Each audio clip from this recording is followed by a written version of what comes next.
Hi, and welcome to Loose Wires, the show where we talk about a variety of news and current events through an anarchist communist perspective. And I'm Corey, and I'm once again joined by my co-host, Ancom Psychom. Hello. Good evening. How's it Good going? evening. It's going. I've been trying to stream a lot more often lately. Oh, that's good. Trying to get out there and be a little bit more casual on the streams rather than Sean Burgess is now following on probably Facebook. Yeah, looks like it. Fair enough. So I've been streaming more often. I've got a couple streams on Twitch. I focus on Twitch because you can do a lot of shit on Twitch that you can't do on YouTube. That's very true. It's much more casual and a little more anarchic. Yeah. I mean, you can just kind of go live whenever on Twitch, whereas YouTube makes that a little bit more tricky. Yeah, and they want you to schedule everything out. Like they want, they want this to be more like Majority Report style podcast as opposed to just go live and do shit whenever. Yeah, which is when you're all by yourself trying to find something to watch in the middle of the morning, you need something that just comes on. Yeah, it's true. I've been looking for the odd anarchist streamer at 10 o'clock in the morning, and there's just nothing. Yeah, the only one I know of that tends to stream that early is probably James from the internet, but he usually goes live at, as he likes to say, high noon. And I think the Surfs, which their anarchist creds are, I don't know how great, but I think he's usually on kind of earlier in the day as well. But I watched the Surfs for a good portion of the day today. Yeah. Another one that I know will probably be earlier in the day just because he's in Australia is Zacap or Zachap. I'm not really sure how he pronounces it. Zachap. That's another Twitch streamer. Definitely more anarchist. Very cool. Yeah, those are the ones I know of that go in the morning, but I haven't really looked at Twitch much in the morning lately, so these could be wildly out of date. Who knows? Yeah, I suppose. I know, like I say, I watched the Surfs today, and then I watched. I always watch Steve Boots whenever he's on. He's sometimes on around 11, 10 o'clock in the morning, something like that. My time, which would be noon your time, I guess. Yeah.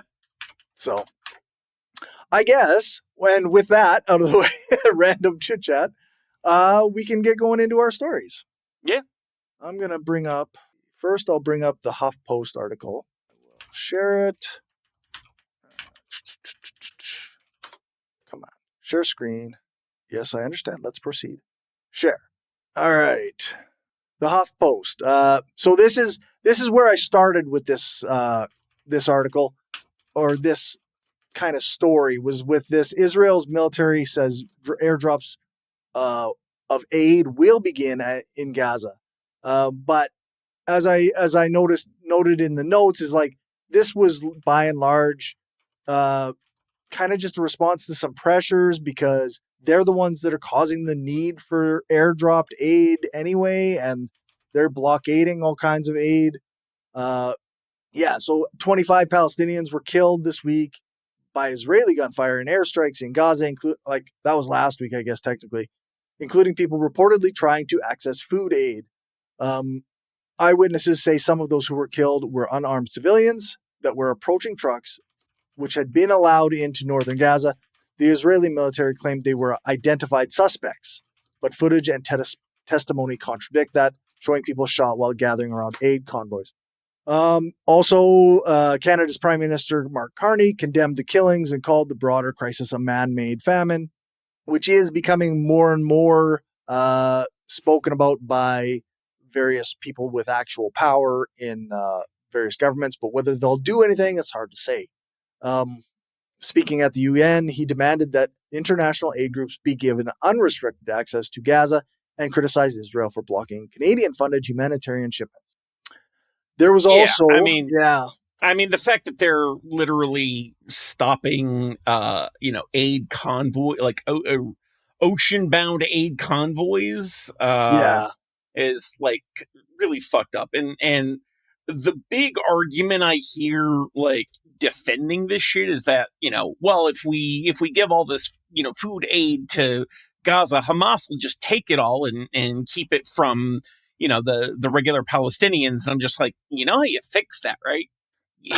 When you have someone that's controlling or using control of a scarce resource to control a population, easiest way to circumvent that is flood the flood the region with abundance that resource, and suddenly they can't use scarcity as control. And I'm like, Gaza's not that big. It's got what, 2 million people in that. We could easily sustain an aid campaign for that small number of people for several months at a time consistently, and make sure that everyone gets food, which would actually end up A, building goodwill, B, reduce Hamas's power, both because it can no longer control that food supply, and because people will see, oh, hey, you don't actually have to answer them, and like they'll, who's the good guy in this situation might start to subtly shift. It's amazing that, soft power is actually a very useful diplomacy tactic. And yes, I get that it gets used for imperialism most of the time, and it probably will get used for that here as well. But when it's between a shitty theocratic terrorist organization starving its people as a way to assert power and, actually getting people fed, I'm gonna go with the latter. Yep, that's right. It's odd to think that, like, it's preferable to limit aid because you don't want to give the bad guys any aid. But also, like, Hamas isn't, like, eating the baby formula. Like, this is pretty clearly, like, a nonsense argument, right? Yeah, I think it makes more sense to give aid to as many people as possible. Yeah, even if the bad guys get some of that aid, it's not like that aid is comprised of weapons and other munitions. It's food and medical supplies. Like, this is literally just helping people who have been bombed out of house and home and oftentimes hospital, and all forced to move into a relatively tiny area in the geography south of Gaza, near and around Rafah. I don't believe North Gaza has been repopulated to any major extent. So it's like, just fucking give people food. Why is this hard? Yeah, no shit. And related is this week, Israeli forces also seized a civilian ship carrying food and medical supplies to Gaza. The Handala, crewed by international activists, was intercepted in international waters before it could reach the coast. I have heard multiple times that this is illegal. I mean, I don't know the laws surrounding this, but if it was in international waters, like, y'all couldn't wait till they got within 20 miles of your coast. 20 miles is still a pretty long way, right? Yeah. Like, that gives you a pretty wide margin of when you can intercept them. If you're going past 20 miles, I'm pretty sure it's illegal to intercept ships and detain people in international waters. Right. So it just seems like, I mean, for all it matters in the U.S. or the UN or whoever has the say over what's legal and illegal, right? Like, if they don't do anything, it doesn't matter. Yeah, like, this would be, I don't know if it's the ICC or the ICJ. I always forget where one jurisdiction ends and the other begins, but, like, that's the whole thing about international law. Someone actually has to enforce it, and when the bodies that we have to enforce those laws don't actually have any real enforcement power, because when you get to the level of nations, the only true enforcement power is that of militaries, and the biggest military in the world has, is actively supporting the country that is doing all these crimes. That they effectively become immune to any sort of international law. So we can crow about breaking international laws all we want, but it doesn't mean a thing if there's no way to practically enforce those laws, and we're anarchists anyway. Fuck the law. This is a situation where, like, Well, the things we probably want to be doing as like a global anarchist movement are probably TOS on every platform under the sun. So Yes, let's that's not right. go there. Yeah, so we can't say that. Yeah. And then just this morning, there was another news item related to this, and Keir Starmer is talking about or called an emergency cabinet meeting to debate officially recognizing Palestine as a state, saying that if Israel doesn't stop starving people in Palestine, then the UK will recognize Palestine as a state, which I guess has a number of uh, impacts in terms of diplomacy and symbolism, but does not really do much to stop bombs or get food there. Well, I mean, the UK being behind France on shit like this is nothing new. France already said they will recognize Palestine as a state. I mean, eventually, if you get enough countries to recognize Palestine as a state, then certain other things become available because, then it's not just Israel committing crimes against its own. They're not citizens. There's a word for that I can't think of. Like, people under their jurisdiction. Then it suddenly becomes now Israel is doing shit against people of another state. Right. And it becomes, easier for other countries to start putting more pressures on Israel. But let's be real here. We already know what pressures will work in a situation like this because it worked on the South African apartheid of the 90s. Right. We already know the things BDS. that will... Yeah, BDS is what is literally the thing that will work without you having to declare the oppressed people as a separate state. Not to say that, statehood for Palestinians is a bad thing, but we have multiple ways to deal with this. And so, recognizing Palestine as a state is probably the least useful thing they could be doing right now. Right. Yeah. Especially so there was, I don't have it in our notes for today, but there's also this morning, or maybe it was yesterday, there was some information came out about Canada has been claiming that they've stopped arms sales to Israel since January. Okay. But there are now official tax records. There was a story broke by the CBC today that said, no, there's still arms sales going through from Canada to Israel.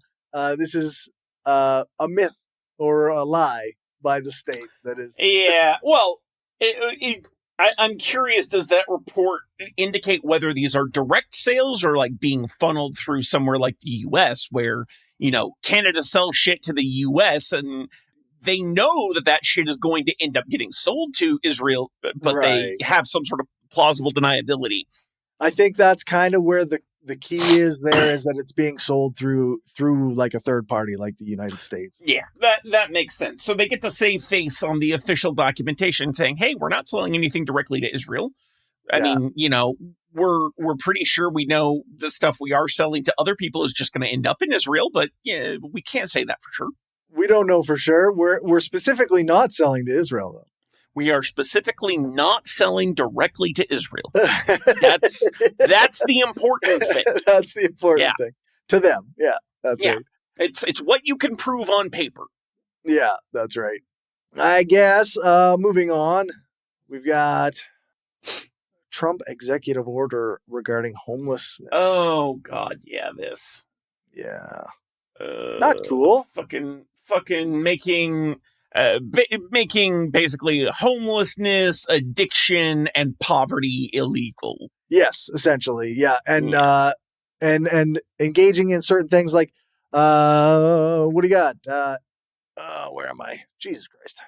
Yeah, he's going to clean up the streets by clearing encampments and expanding the use of the police, which of course is surely going to make people not homeless, right?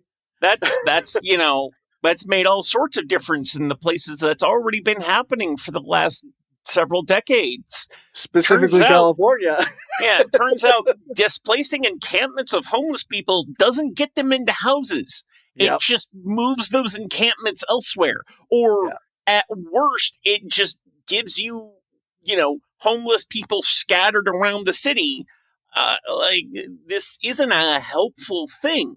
No. Whereas things like housing first policies, where the first step is to, put people in houses. It's kind of that initial step you need to solve the problem of houselessness. Is that what it's called? Not having a house to live in? Yes. Yeah. Putting people in a house, I think, is the first step to not having people not in houses. I realize that double negative logic is a little bit difficult for some people to grasp, but yeah, I feel like maybe that's the first step of fixing the problem. The second step is, giving them assistance to, find jobs, access to addiction treatment programs, all of these things that is also being defunded. So, all of the solutions that can actually be shown to work are being defunded, and all of the things that make conservatives feel good about, the shit is what they're funding, even though it actually makes the problem worse. But, maybe I'm completely off base here. Maybe that's exactly what they're going for, and I'm just not seeing it. Like, maybe they've got some, 5D chess plan to make the problem worse, and somehow it'll make itself better. This feels like trickle-down economics all over again. Surely if we do it enough, surely if we do it hard enough, it will work this time. If we go backwards far enough, sometimes we move forward. I mean, 2 steps forward, 75 steps back, it gets you a net of 1 step forward somehow. I'm not sure how that works. We'll see what happens. If you go backwards in time enough, you end up in the future. Yes. Okay. Sure. I suppose if we're going for some sort of cyclical, cosmology, then that makes total sense. I apparently don't have it in my notes, but there was something in this article about, enforced institutionalization, putting drug addicted people and mentally ill people into facilities. Yeah, you have it in your notes. Push to relocate people into treatment or temporary facilities, but details are vague. Yeah. No, he wants to institutionalize people as well. So really, the solutions that he's putting forward here in this executive order are put people in cages. That seems to be his solution for just about everything. Immigrants, put them in cages. Homeless people, put them in cages. People, brown people, put them in cages. Even if they're citizens, put them in cages. We'll work it out later. Cages seem to be the solution to just about everything. Hell, even, you could even consider the U.S. to be a sort of cage of its own, economically speaking, with all the tariffs, right? He wants to reduce or eliminate trade with other countries, make everything here, and effectively make America an economic cage, which is just, I realize I'm being a little hyperbolic with that one, but not that much.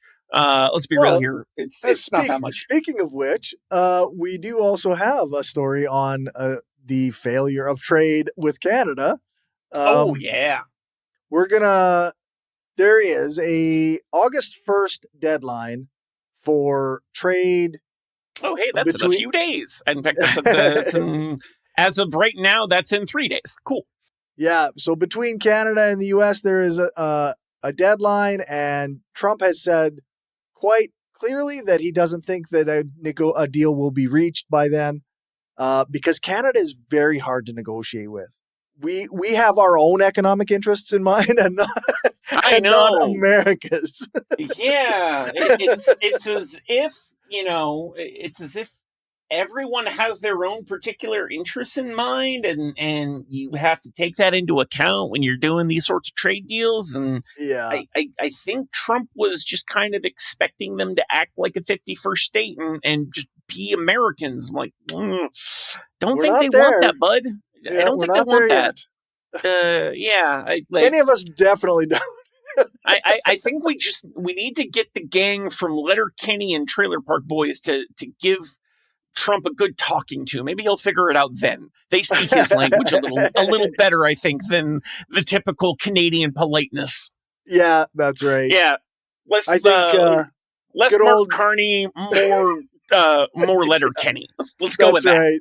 Yeah, Mr. Carney is a little bit too quick to placate Donald Trump and be like, yes, we will do what you want on this and this and this and this and this. And then when he says no, then Donald Trump feels like he's been slighted in some way. Mm-hmm. So yeah, we're gonna end up stuck with some 35% tariffs on a bunch of goods, and it's Yeah. Although, so this was something interesting. As a pastime, I will sometimes just look at maps. And specifically, I was looking at the border between the U.S. and Canada, looking at like various roadways where both countries like border agencies are positioned, and looking for ways to. Anyways, I found one place like on the border of Vermont and Quebec where there's literally a road that follows the border between the two countries. So on one side you have houses in Canada, and on the opposite side of that same road you have houses in the US. yeah. And I was researching this, and I discovered a small kind of it looked like it was active for like 2 months and then went defunct, but it's an interesting idea. It was the Canusa Schengen project, basically. Like like Europe has, with like 29 countries where there are no border controls between those countries. They're proposing a similar controlless border between the US and Canada. I don't think that's ever going to happen anytime soon, certainly not with Trump in Right. office, but it would be a very cool thing. It's not 51st state shit. The two countries are still sovereign and have that shit, but I figure with all the we literally have people living across the street from one another. I know plenty of situations in like Washington where there is a peninsula that is in the U.S., but its only land connection is to Canada. And so there are people who live on that peninsula who take a bus that crosses the border twice each way to go to school, right? So you have people that have to go north, west, south in order to get from this little peninsula in Washington to their school in Washington, and then do that same reverse trip every day. And I'm like, how does this make any sense? Yeah, it really doesn't make a lot of sense. And like at this point, let's just that particular land border seems like it should really not be not be a thing. I'd rather not have to have a passport just to have a day trip up to Montreal, or maybe take a weekend trip over to Toronto. I feel like that would be that's maybe a little excessive. Until recently, we did have something very, very similar. Like my driver's license was enough to get me down into like North Dakota. I could drive to Crosby. I could drive to Williston or Minot and do some shopping for the day. Yeah. It was extremely common for people in the city I grew up in. Yeah. And now it's like, oh, so I have to have a passport, and I can't take my phone, because if I take my phone, then they might look at my phone and see that I'm anti-Trump. Yeah. And there have been people who have been detained at the border because of shit like that. And it's just like, yeah, the opposite of anything useful. This is why you get a phone that is meant for what's the word I'm looking for? Campfires. Yes. Yeah, that's right. Yeah. I know people who still travel down to the US regularly and do that. Yeah. I'm like, bringing the campfire phone is probably your best bet. Yeah, for sure.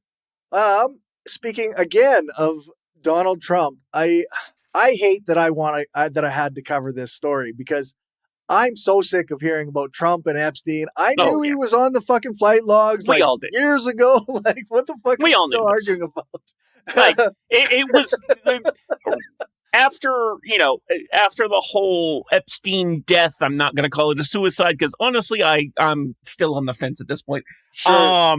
But after the whole Epstein death, like we all knew Trump was a massive friend of Epstein. We have so many different photos of them together, and we have various communiques between them and things they've said about each other. And it's like, Yeah. they clearly had a pretty significant relationship of some type going on, whether it was purely business or, friendship of some kind. Honestly, I don't think it matters that much. They were clearly, pretty tightly connected. So obviously, whatever it was that Epstein was guilty of, many things, but he never got the trial.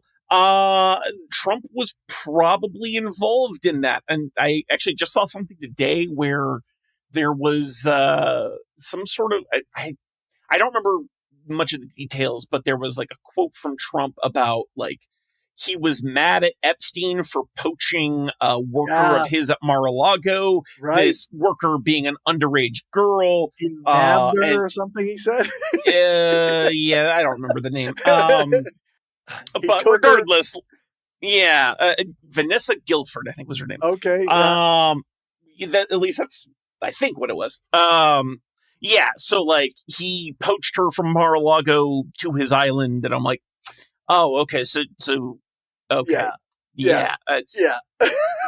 Okay, all right. I listened to that today, and it was like, they took this employee to the island, and Donald says, and I told him, don't do that again, or you're not going to be allowed here anymore.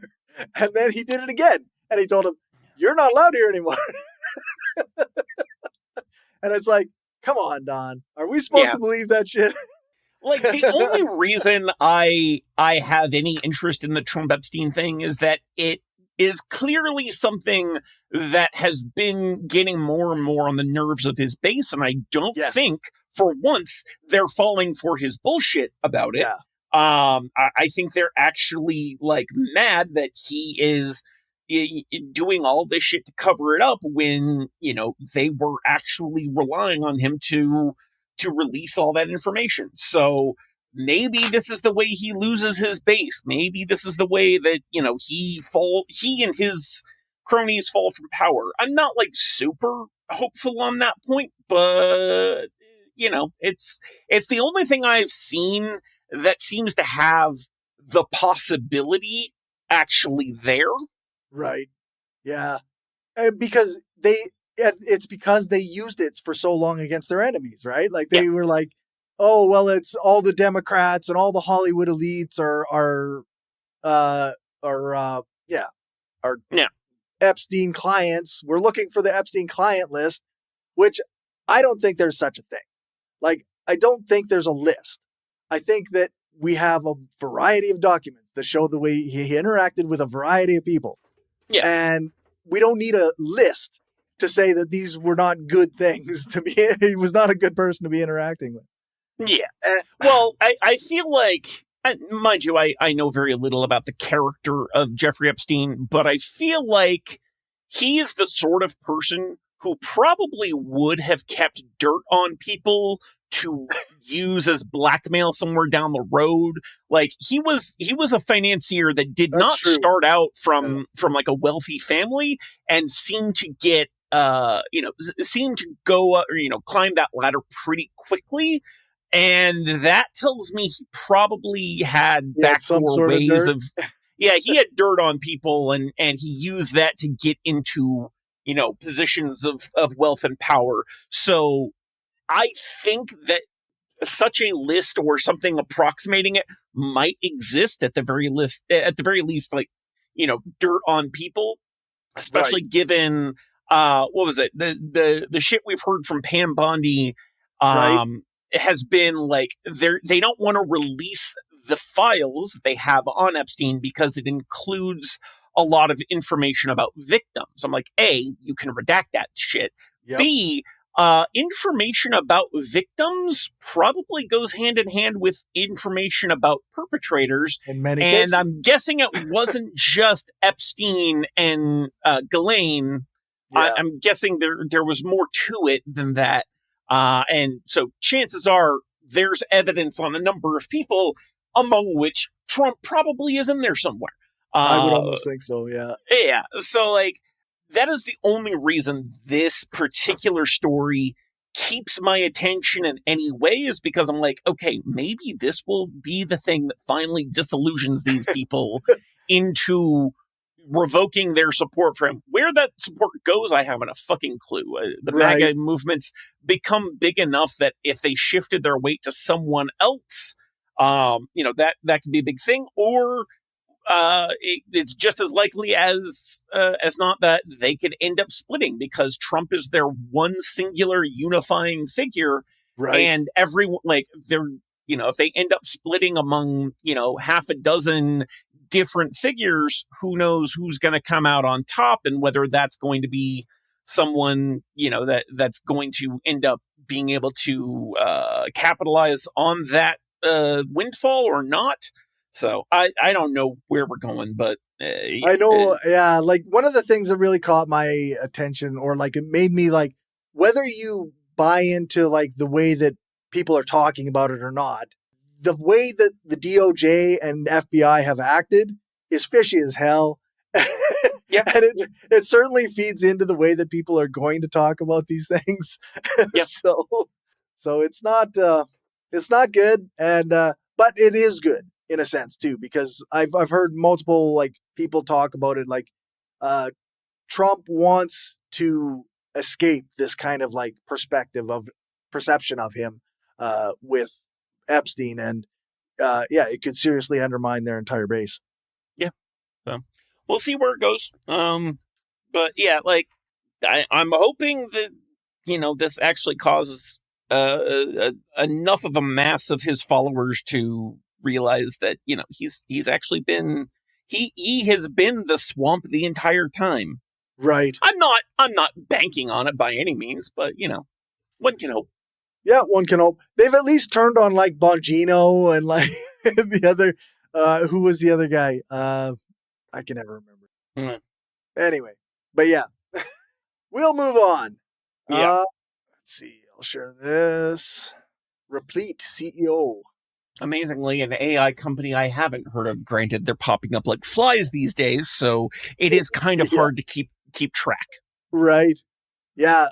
So, where's my summary here? Replit CEO Amjad Masad issued a public apology after the company's AI coding agent accidentally deleted another company's code base during a 12-day test experiment. Yeah, that sounds about right. and fucking vibe coding bullshit. Oh, of course they did. But I mean, that's a really hard lie to make stick, because thing about databases is they have traces of every single query that's run against them. So if the AI coding tool decides to issue a drop star semicolon commit to the database, that's going to be registered. Like, right. They're going to know that happened. So that one's kind of hard to get around. But this is I'm like, why the fuck? Why the fuck are people going so goddamn hog wild on vibe coding? Right. Why do people think this is a good idea? I don't understand. Yeah, I don't know.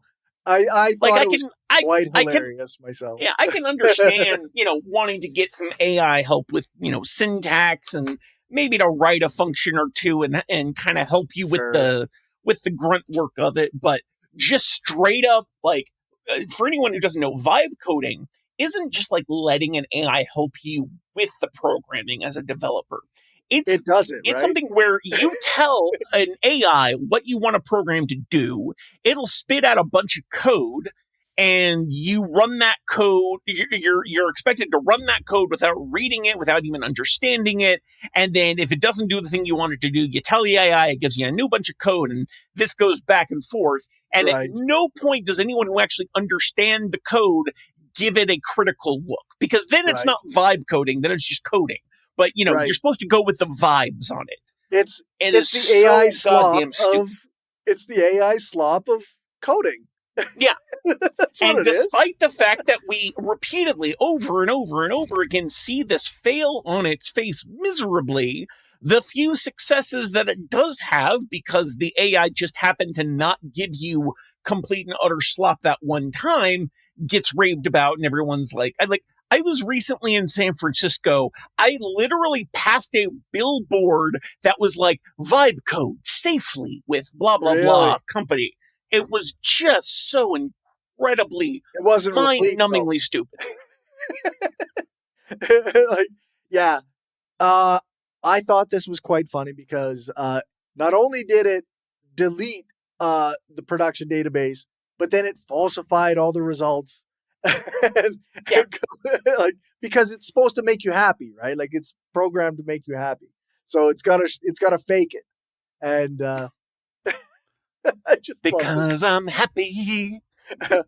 I read this the same day as I read an article on Substack from a writer who was tried to use ChatGPT to help her pick one of the articles she wrote for a submission to a book. And it kept coming back with like, this is a good pick because of this and this and this and this. And this is a good pick because of it gives you this perspective on that story or whatever. And none of it was real.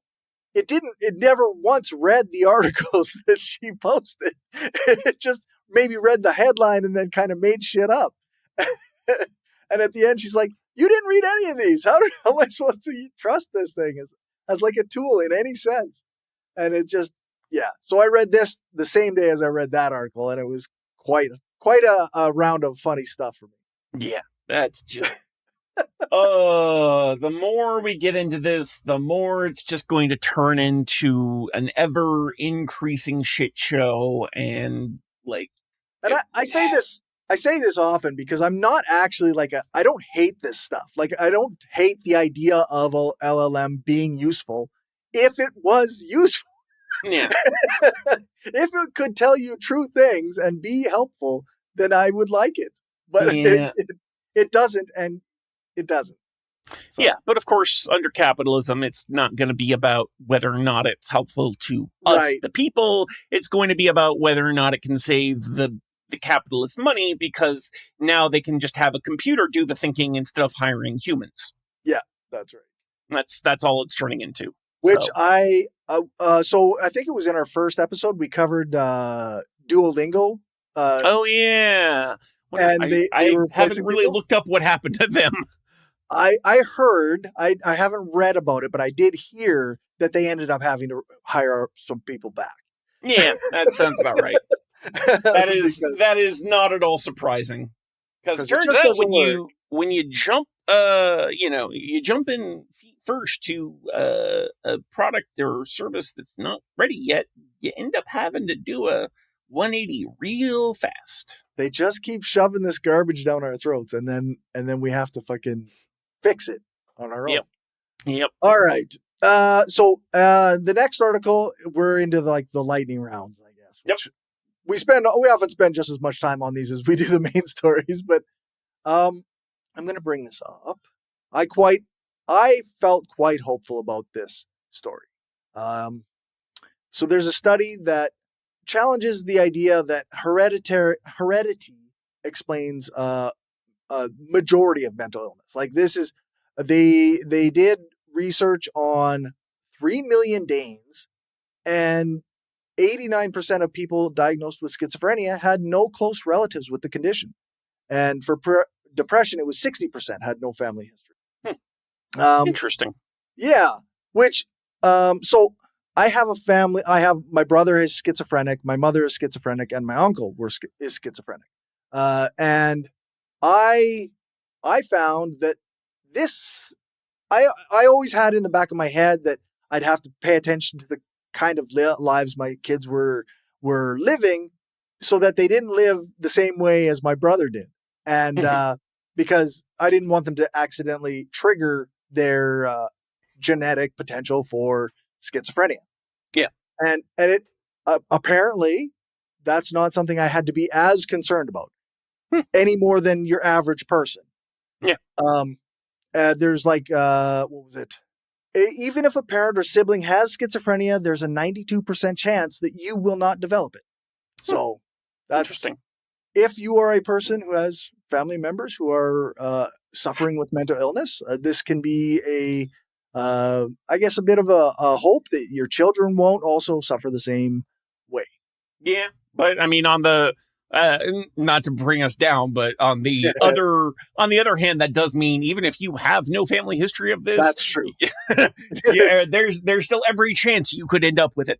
So you have the same chance as somebody who has it in their family. Yeah, you have basically the same chances as someone who does have a family history, even if you don't. Yeah. So, it's, I suppose it's something of an equalizing That's outcome. Right. That's right. Yeah. Yeah. I found it quite hopeful because of my family history, but I imagine for someone who does not have that family history, this could say the opposite thing. Although I do want to point out, based on your notes here, it says the study relied on National Registry data and church records going back to 1920. Yes. Yeah. Those super reliable 1920s church records that, that define things like, being or, not wanting to have sex with your husband as a form of mental illness. So I'm maybe sure a bit of a grain of salt. Yeah, I'm sure these scientists, managed to eke out a lot of that bad data, but the sources of that data is maybe just a little suspect. Let's hope they were careful there. Yeah, hopefully. Yeah. I don't know. I know I was reading this at work and I was like, hey, well, that's interesting, because I always thought that it would be like a really high chance and that my kids had to be super, super careful. So this alleviates a little bit of stress. Well, that's useful. Yeah. Moving on. To something else that's kind of strange. Online surveys or polls are not considered accurate generally. You don't say. So this is also a grain of salt story. We've got most Canadians think the country is making progress on reconciliation, according to a poll done by Ledger. A study of 1,580 respondents was conducted between June 20th and 22nd, and there is no margin of error because associated online polls are not considered to be truly random samples. In the same way that these days, I don't even think phone surveys are considered random samples. All right, I'm just skipping down to the next paragraph. 47 of the respondents self-identified as Indigenous. Out of 1,580. This study is shit. So hey, Google, stop timer. I think it's interesting to see because what was it? Sorry, what was that? 40% of the respondents aged 18 to 24 said Canada was making progress, while 67% of respondents 65 and older said the same. Which is to say that people who are older, who still probably hold a lot of the propaganda that they were fed as kids and throughout their lives, still believe that reconciliation is happening, while many younger people are not on that page. Yeah, this is this entire poll is just so asinine, because the one group that actually matters when it comes to whether or not reconciliation is happening was not included in any significant way in this online poll. So as far as I'm concerned, the entirety of the results of this poll can be thrown out as the garbage it is. It only tells you to some degree what colonizers think. Yeah. So, and I don't really care what the colonizers think about about reconciliation. I care what the Indigenous people think about whether or not reconciliation is ongoing. because they're the ones who would know. Let's just... And given Bill C-5 recently passed by the federal government, kind of throws what is it? What's the word? Where do you have to consult? Yes. Consolidate isn't right. Consult, yes.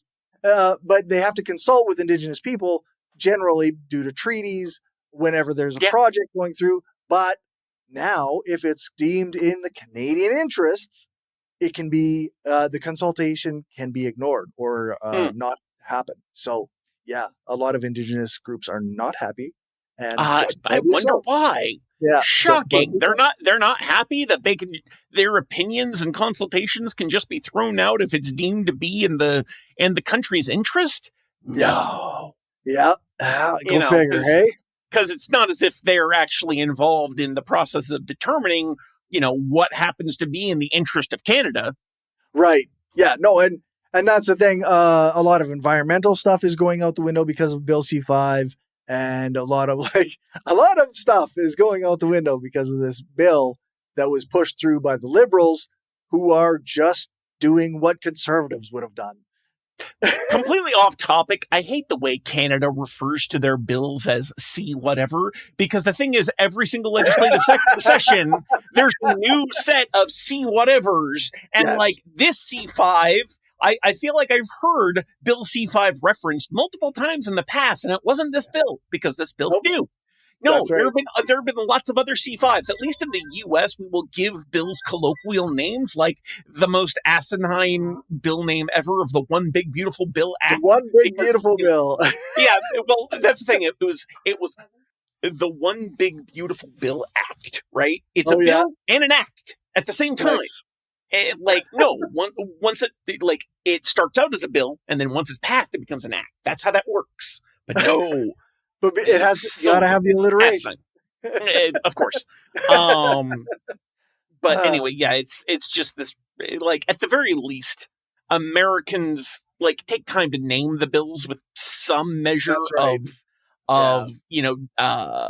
uniqueness or what's the word I'm looking for? Like distinct. Recognizability. We can refer to things by names, and then we can figure out what they are. But yeah, Canada just refers to everything as C number, and I'm like, okay, so now I have to figure out which year this particular C number was passed in, so that I can go look up that particular legislative session. It's like it's a pain. Yeah, it is a pain, absolutely, and it's just as frustrating as a Canadian.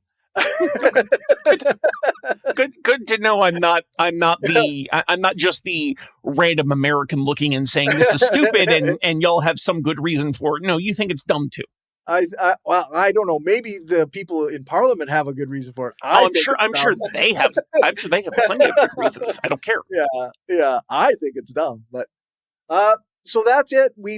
I did have multiple tries on capitalism's most deranged moment of the week and all that, but I couldn't find anything that was the right fit for this segment. So I guess we'll go on to mutual aid shoutouts. Indeed. My friend Eric is his nephew has a brain tumor, and his insurance company has declined to cover the cost of surgery. Let me guess, they're in the U.S. Yes, yeah, that's it. So they have a GoFundMe, which I will put in the links, that will, you can go, if you have extra cash or whatever, then you can go and help KJ get brain surgery for removal of the tumor. I also put in Oxford Mutual Aid, which is, they send food parcels and essentials to households across Oxford in the UK. That's at oxfordmutualaid.org. There's Indigenous Climate Action, which they are doing mutual aid with the wildfires in the prairies and whatnot. And that's indigenousclimateaction.com. And the Regina Cathedral Community Fridge, which is my go-to mutual aid group. They're pretty cool people, and they feed over 100 people a day, and you can support them at cathedralcommunityfridge.com. Awesome. Fantastic. So I guess with that, thank you to those who were watching us in the stream. I saw there was a couple times our number went up, but there hasn't been any comments today. And thank you to Kevin. Where can people see you? I'm in various places. You'll see me around, I'm sure. I don't do this kind of thing super often, so like this is the only place I've been appearing regularly, I think. Right. But you know. Oh, right on. Oh, yeah, no, I don't like that name. No, I don't like that name either. Who are you? Yeah. Why are you following me? That vaccine doesn't work. Yeah, they do actually. Yeah, it turns out vaccines actually do work. Sorry to say.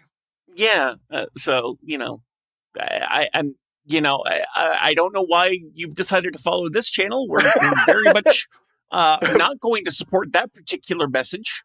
Very pro science here. Yeah, very pro vaccine in pro particular. Vaccine. Yeah, and like sure.